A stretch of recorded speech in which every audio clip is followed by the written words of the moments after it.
أعوذ بالله من الشيطان الرجيم بسم الله الرحمن الرحيم وما خلقنا السماء والأرض وما بينهما باطلا ذلك ظن الذين كفروا فويل للذين كفروا من النار أم نجعل الذين آمنوا وعملوا الصالحات كالمفسدين في الأرض أم نجعل المتقين كالفجار كتاب أنزلناه إليك مبارك ليدبروا آياته وليتذكر أولو الألباب۔ سورہ صاد کی آیت نمبر 27، 28 اور آیت نمبر 29 تلاوت ہوئی ہے۔ اللہ جل شانہ فرماتے ہیں، نہ ہم نے آسمان کو بیکار بنایا ہے، نہ ہم نے زمین کو بیکار بنایا ہے، اور نہ ہی ہم نے زمین و آسمان کے درمیان جو بھی چیز ہے اسے بیکار بنایا ہے۔ یہ تو کافروں کا گمان ہے، اور ہر اس آدمی کے لیے جو کافر ہے اس کے لیے ہلاکت ہے، دوزخ کا عذاب ہے۔ سورہ صاد کی ابتدائی جو 16 آیات ہیں ان میں اللہ جل شانہ نے ہر لحاظ سے مشرکین مکہ کو سمجھایا ہے، ہر لحاظ سے اللہ جل شانہ نے اپنی توحید کو اور آپ صلی اللہ علیہ وسلم کی رسالت کو بیان فرمایا ہے، اور پھر اس کے بعد یکدم اللہ نے رخ موڑا ہے اور حضرت داؤد علیہ السلام کا واقعہ شروع فرما دیا، اور حضرت داؤد علیہ السلام کا واقعہ تقریباً اس سورت کی آیت نمبر 26 تک چلتا ہے، اور پھر اس کے بعد یکدم اللہ نے پھر روح سخن تبدیل فرمایا، اور آیت نمبر 27، 28، 29 میں اللہ جل شانہ نے پھر اپنی وحدانیت کو بیان فرمایا۔ یہ جو درمیان میں حضرت داؤد علیہ السلام کا واقعہ آیا ہے، اور شروع میں اور آخر میں اللہ جل شانہ نے اپنی وحدانیت اور حضرت صلی اللہ علیہ وسلم کی رسالت کو بیان فرمایا ہے، علماء کرام نے بڑا لطیف اشارہ فرمایا ہے کہ دیکھیں جس طرح ایک ضدی بچہ ہوا کرتا ہے، ہم اسے سمجھانے کے لیے پہلے اسے یہ کہتے ہیں کہ تم میں جو یہ عادت ہے اس عادت کو چھوڑ دو، یہ بری عادت ہے، برے لوگوں میں نہ بیٹھا کرو، بری سوسائٹی میں نہ بیٹھا کرو، یہ نہ کیا کرو، وہ نہ کیا کرو۔ پھر یکدم بچے کی حوصلہ افزائی کے لیے ہم تھوڑا سا روح سخن جو ہے وہ موڑ دیتے ہیں، اگر تم ایسا نہیں کرو گے تو میں تمہیں یہ انعام دوں گا، اگر تم گالی نہیں دو گے میں تمہیں ٹافی دوں گا، اگر تم جھوٹ نہیں بولو گے میں تمہیں گھمانے کے لیے لے جاؤں گا۔ یعنی بچے کے ذہن کو فریش کیا جاتا ہے،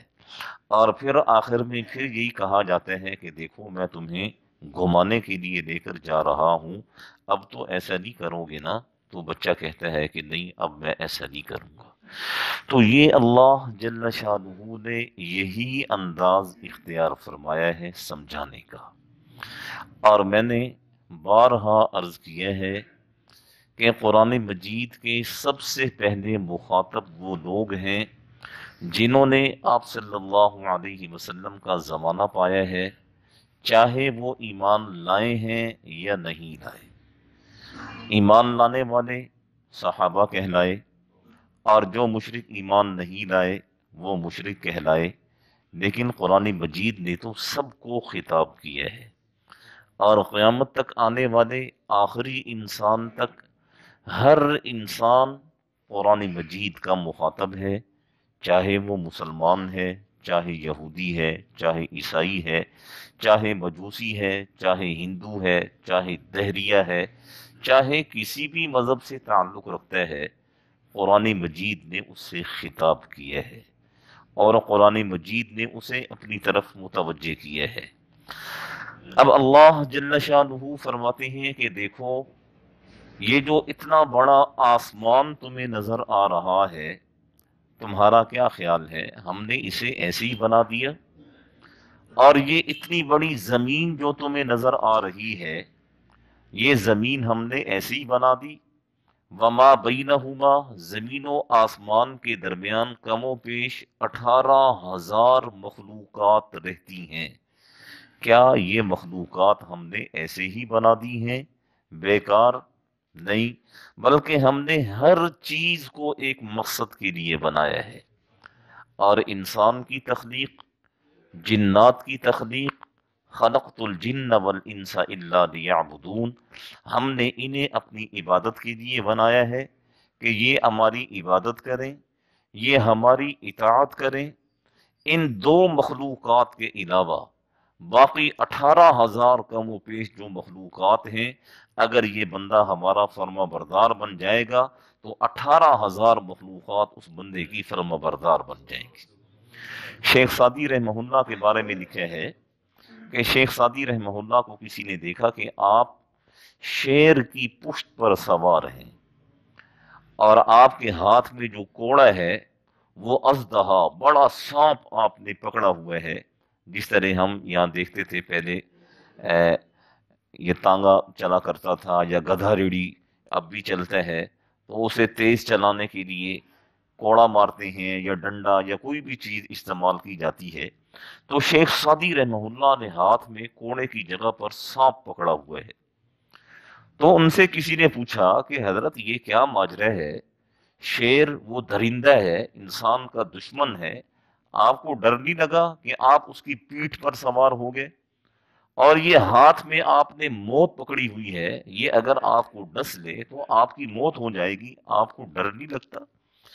تو شیخ سعدی رحمہ اللہ نے یہی جواب دیا، اللہ کے فرما بردار بن جاؤ، ہر قسم کی مخلوقات تمہاری فرما بردار بن جائے گی۔ ایک صحابی رضی اللہ عنہ، بلکہ صحابہ کرام کی جماعت، ایک دفعہ ان کا جنگل سے گزر ہوا تو راستے میں درندے آ کر کھڑے ہو گئے۔ تو ایک صحابی رضی اللہ عنہ وہ آگے بڑھے اور انہوں نے شیر کا کان پکڑا، کان، اور اس کے کان میں کہا کہ ہم محمد صلی اللہ علیہ وسلم کے صحابی ہیں، آپ کے غلام ہیں، اس جنگل کو فوراً خالی کر دو۔ لکھا ہے کہ درندے اپنے بچوں کو اٹھا کر وہ جنگل خالی کر کے چلے گئے۔ جب انسان اپنے رب کا فرما بردار بن جاتا ہے تو پھر ہر چیز اس انسان کی خدمت پر مامور ہو جاتی ہے، ہر چیز اس انسان کی خدمت کرتی ہے۔ تو اللہ فرماتے ہیں ہم نے زمین و آسمان اور جو کچھ ان کے درمیان ہے، ہم نے انہیں بیکار نہیں بنایا ہے۔ وما خلقنا السماوات والارض وما بینہما لاعبین، یہ کوئی کھیل کود تماشا نہیں ہے، بلکہ ہم نے ایک مقصد کے لیے اسے بنایا ہے۔ ذالک ظن الذین کفروا، اور یہ گمان تو کافروں کا ہے، یہ گمان تو ان لوگوں کا ہے جو سرے سے اللہ کی ذات کو نہیں مانتے ہیں کہ زمین و آسمان کا بن جانا یہ ایک حادثہ ہے، زمین و آسمان کا وجود میں آ جانا یہ ایک حادثہ ہے، ایک دھماکہ ہوا، زمین وجود میں آ گئی، آسمان وجود میں آ گیا، یہ تو کفار کا نظریہ اور عقیدہ ہے۔ ہم مسلمانوں کا عقیدہ یہ ہے کہ اللہ نے زمین و آسمان اپنی قدرت سے بنایا ہے، آسمان اللہ کے حکم سے وجود میں آیا، زمین اللہ کے حکم سے وجود میں آئی، آسمان و زمین کے درمیان رہنے والی ہر چیز اللہ کے حکم سے وجود میں آئی۔ آسمان جب اللہ نے بنایا تو اللہ نے فرمایا کہ اس کی خوبصورتی کے لیے سورج چاند ستاروں کو اس میں جڑ دیا جائے، سورج چاند ستاروں کو وجود مل گیا، وہ آسمان میں جڑ دیے گئے، اب دیکھنے والا جب آسمان کو دیکھتا ہے تو آسمان خوبصورت نظر آتے ہیں۔ ہم چونکہ شہری علاقے میں رہتے ہیں اور یہاں ماحولیاتی آلودگی بہت زیادہ ہے، اس لیے آسمان ہمیں صاف نظر نہیں آتا ہے۔ آپ کسی پہاڑی علاقے میں چلے جائیں، میرا تعلق پہاڑی علاقے سے ہے، ہم جب اپنے گاؤں جاتے ہیں تو رات کے وقت جب آسمان کو ہم دیکھتے ہیں تو بالکل صاف آسمان، اور اتنے ستارے جگمگا رہے ہوتے ہیں، اتنے ستارے کہ کسی انسان کے لیے ممکن نہیں ہے ان کو گننا۔ آپ صلی اللہ علیہ وسلم سے یہی سوال ایک مرتبہ اما عائشہ رضی اللہ عنہا نے کیا اور عرض کیا، اللہ کے رسول، یہ جو ستارے ہیں کیا انہیں گنا جا سکتا ہے؟ تو آپ صلی اللہ علیہ وسلم نے جو جواب دیا وہ سننے کے قابل ہے۔ آپ نے فرمایا، عائش، شاید انہیں گنا جا سکے، شاید انہیں گنا جا سکے، لیکن تیرے باپ کی نیکیاں اتنی ہیں کوئی مائی کا لال انہیں گن نہیں سکتا۔ تو اللہ فرماتے ہیں، وَمَا خَلَقْنَا السَّمَاءَ وَالْأَرْضَ وَمَا بَيْنَهُمَا بَاطِلًا ذَلِكَ ظَنُّ الَّذِينَ كَفَرُوا فَوَيْلٌ لِّلَّذِينَ كَفَرُوا مِنَ النَّارِ۔ جب اس رب نے ہمیں وجود عطا کیا ہے، اس رب نے زمین بنائی ہے، اس رب نے آسمان بنایا ہے، اس رب نے 18,000 مخلوقات ہماری خدمت کے لیے بنائی ہیں، اس رب نے ہواؤں کا نظام ہمارے لیے چلایا ہے، اس رب نے سورج کو ہمارے لیے چمکایا ہے، اس رب نے چاند کی روشنی ہمارے لیے بنائی ہے، اس رب نے کائنات کا ذرہ ذرہ ہمارے لیے بنایا ہے، تو کم از کم اس رب کو اتنا تو حق ہے کہ وہ ہم پر حق کی حاکمیت رکھتا ہو، ہمیں اطاعت کا حکم دے، ہمیں اپنی فرما برداری کا حکم دے، ہمیں اپنے راستے پر چلنے کا حکم دے، ہم پر جو احکامات اس نے نازل کیے ہوں وہ رب اس چیز کا حق رکھتا ہے کہ ہمیں حکم دے اور ہم اس کے احکامات کو مانیں۔